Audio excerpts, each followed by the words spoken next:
नमस्कार दोस्तों, स्वागत है आप सभी का हमारे YouTube चैनल संकल्प सफलता पर। मैं वंदना पांडे आज लेकर के आई हूँ नाटकों की श्रृंखला में ध्रुव स्वामिनी नाटक को, जो कि रचित है जयशंकर प्रसाद जी के द्वारा। और वाचन है यहाँ पर नाटक की समीक्षा का, और इस समीक्षा को मैं लेकर के आज प्रस्तुत हुई हूँ ध्रुव स्वामिनी, जो कि जयशंकर प्रसाद की अंतिम नाटक है और बहुत ही फेमस कृति है। तो इस पर बात करने से पहले हम बताना चाहेंगे आपको इसका प्रकाशन वर्ष, जो कि 1933 है। ये प्रसाद जी का अंतिम नाटक है और इस नाटक का कथानक ऐतिहासिक है, जो कि गुप्त काल से संबंधित है। तो इसी पर बात करने वाले हैं और पूरे नाटक की समीक्षा आपको यहाँ पर मिलने वाली है। इस नाटक में क्या है, कैसी कहानी है, किस प्रकार से। तो सबसे पहले जान लेते हैं इसके पात्रों के बारे में कि नाटक के प्रमुख पात्र कौन कौन हैं। तो ध्रुव स्वामिनी जो है ये प्रमुख नारी पात्र हैं, प्रधान नारी पात्र हैं, और ये बड़ी चेतनाशील और निर्भीक हैं। इसके बाद हम बात करते हैं मंदाकिनी। मंदाकिनी एक काल्पनिक पात्र है और ये न्याय की समर्थक है। न्याय की समर्थक होने के साथ साथ ये जो राष्ट्र प्रेम से ओतप्रोत हैं और नारी के अधिकारों के प्रति बहुत ही जागरूक हैं। और चंद्रगुप्त जो है वो नाटक का नायक और प्रमुख पात्र हैं। चंद्रगुप्त नाटक के नायक और प्रमुख पात्र के साथ साथ इसमें अधिकांश घटनाओं का केंद्र बिंदु भी हैं और अंतिम फल भी वही भोगते हैं। चंद्रगुप्त कर्तव्यनिष्ठ, साहसी और मर्यादा का रक्षक, स्वाभिमानी युवक है। रामगुप्त ये एक मद्यपान करने वाला पात्र है, जो विलासी एवं षड्यंत्रकारी युवक है। तो रामगुप्त के बारे में भी हमने जान लिया। तो ये थे इसके पात्र। इन पात्रों से संबंधित ये नाटक और इसमें किसका क्या अभिनय रहा है, क्या रोल रहा है, इस पर बात करने वाले हैं इस पूरे वीडियो में। तो हम शुरू करते हैं ध्रुव स्वामिनी नाटक की समीक्षा। ध्रुव स्वामिनी नाटक में चंद्रगुप्त जो हैं वो गुप्त काल से संबंधित हैं। इसका कथानक, क्योंकि मैं पहले ही बता चुकी हूँ, इसका कथानक जो है वो गुप्त काल से संबंधित है। और इस नाटक में जो इसका कथानक है वो इतिहास से लिया गया है, इतिहास के गुप्त काल से। और इस नाटक में प्राचीनता में वर्तमान काल की समस्या को प्रस्तुत किया गया है। तो नाटक की समीक्षा में हम और जानेंगे इसी की श्रृंखला में कि इस समीक्षा में हम देखते हैं कि ये प्रसाद जी का सर्वोत्तम नाटक है और इसके पात्रों की संख्या बहुत ही सीमित है, इसीलिए। और लघु संवाद भी हैं इसमें, पात्रों के अनुकूल संवाद भी हैं, लघु भी हैं, जिसके कारण ये नाटक प्रसाद जी का सर्वोत्तम नाटक माना जाता है। क्योंकि उनके नाटक जो हैं वो मंच पर अभिनय करने वाले नहीं होते हैं। ये ऐसा नाटक है जिसका कि मंचाभिनय होता रहता है और अच्छे से होता रहता है, इसलिए ये नाटक बहुत ही महत्वपूर्ण हो जाता है।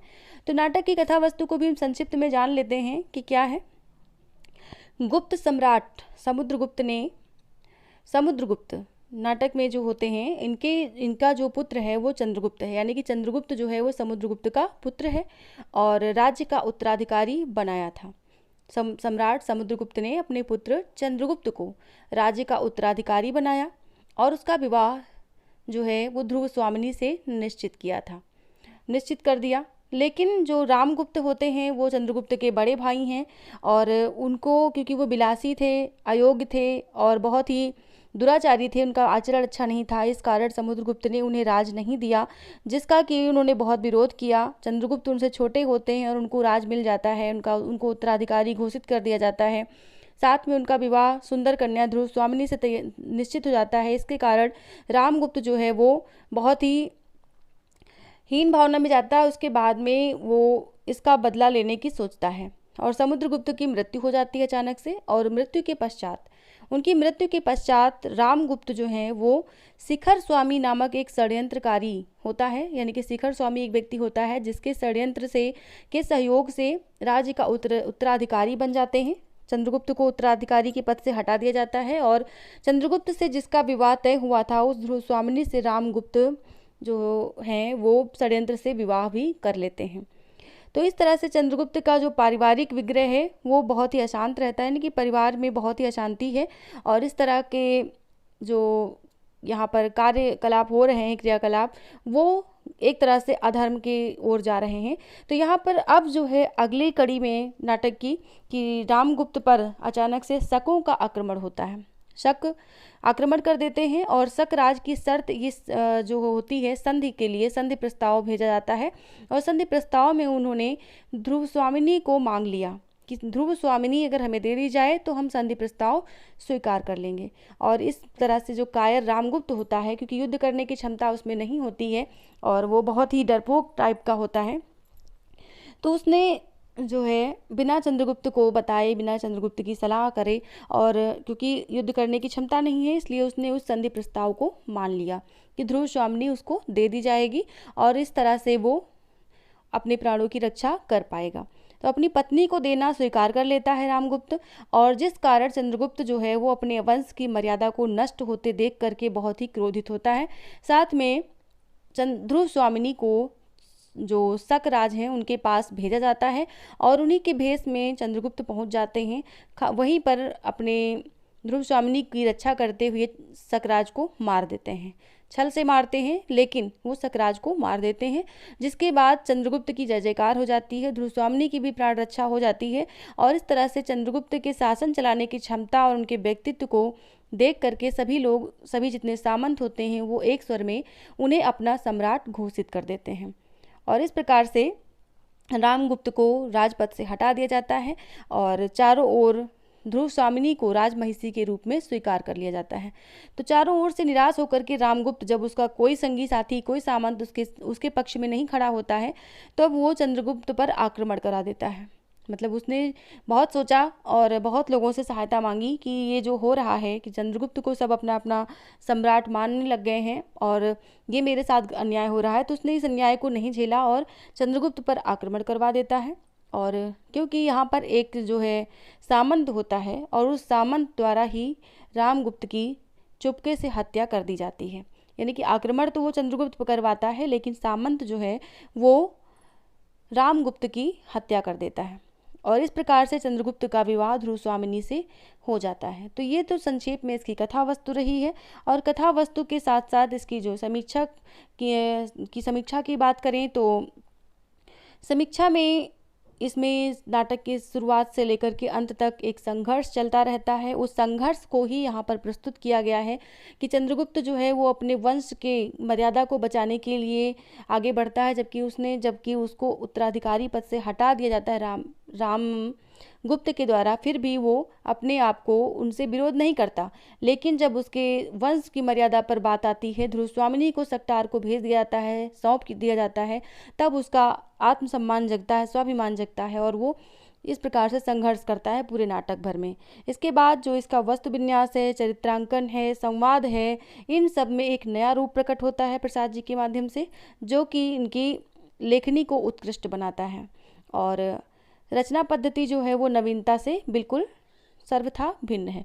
मतलब हर प्रकार से कुछ न कुछ नवीनता इनके नाटकों में रहती है और यहाँ पर जो नवीनता है वो बहुत ही भिन्न है। और ये क्योंकि ऐतिहासिक है, चंद्रगुप्त और ध्रुव स्वामिनी का प्रसंग ऐतिहासिक है, तो उसमें कहीं से भी कोई भी छलावा नहीं किया गया है। जैसा था उसे वैसा ही प्रस्तुत किया गया है। बस उसका संवाद जो है वो संवाद नाटकीय है और उसको नाटकीय संवाद प्रदान किया गया है। इस प्रकार से समीक्षा इसकी बहुत ही खरी उतरती है। भाषा भी, जो भाषा है वो भी पात्रों के अनुकूल है, पात्रों के अनुकूल भाषा है। और ध्रुव स्वामिनी की भाषा में वीरांगना की ओजस्विता है, यानी कि ध्रुव स्वामिनी जो पूरे नाटक में जो भी संवाद करती है उसमें ओजस्विता की प्रधानता है। ओजस्वी गुण में यहाँ पर उसके संवाद लिखे गए हैं ध्रुव स्वामिनी के। और बहुत से स्थलों पर, नाटक में बहुत से स्थानों पर अर्धवाक्यों की योजना की गई है। आधे आधे वाक्य बोले गए हैं और उनके साथ साथ उनको पूरा करने की चेष्टा नहीं की गई है। और इस प्रकार से नाटक को जो नाटक है वो एक गहरे सौंदर्य और अर्थ की सृष्टि करता है। तो नाटक में बहुत सी चीज़ें मैंने आपको बता दी समीक्षा के रूप में, इसका कथानक भी बता दिया। और इसके साथ में ये भी बताना चाहूँगी कि ध्रुव स्वामिनी नाटक से इसके पात्र पूछे जा सकते हैं, इसके प्रश्न पूछे जा सकते हैं कि किसने जो है ध्रुव स्वामिनी को जो है उनको शकराज को देना, समझौता करना सही समझा था, और साथ ही कि चंद्रगुप्त पर जो है किसने आक्रमण करवाया, रामगुप्त की हत्या किसने की।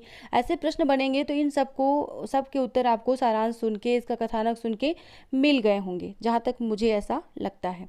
और बाकी जो इसमें और भी चीज़ें पूछी जा सकती हैं, जैसे कि मंदाकिनी के विषय में पूछा जा सकता है। इसकी एक दो पंक्तियां हैं जो कि अगले वीडियो में मैं आपको प्रोवाइड करवाऊंगी। ध्रुव स्वामिनी के जो भी प्रश्न बनते हैं और जो भी पंक्तियां बनती हैं, जो भी कथन बनते हैं, उनको नेक्स्ट वीडियो में बताऊँगी, क्योंकि उसके लिए मुझे PDF चाहिए होती है और इस वीडियो में PDF जोड़ना मुझे सही नहीं लगा। मैं सिर्फ यहाँ पे कथानक और समीक्षा लेकर के आई थी। तो अगले वीडियो में मैं आपको इसको प्रोवाइड करवा दूंगी। और इसके साथ ही मैं बताना चाहूँगी चंद्रगुप्त और स्कंदगुप्त नाटक जो कि जयशंकर प्रसाद का है, उस पर वीडियो मैं प्रोवाइड करवा चुकी हूँ। उसमें सारांश और उसकी समीक्षा भी दे चुकी हूँ, साथ ही उसके प्रश्न भी दे चुकी हूँ। तो मिलते हैं नेक्स्ट वीडियो में, तब तक के लिए आप सबका बहुत बहुत धन्यवाद और एक बार पुनः आभार।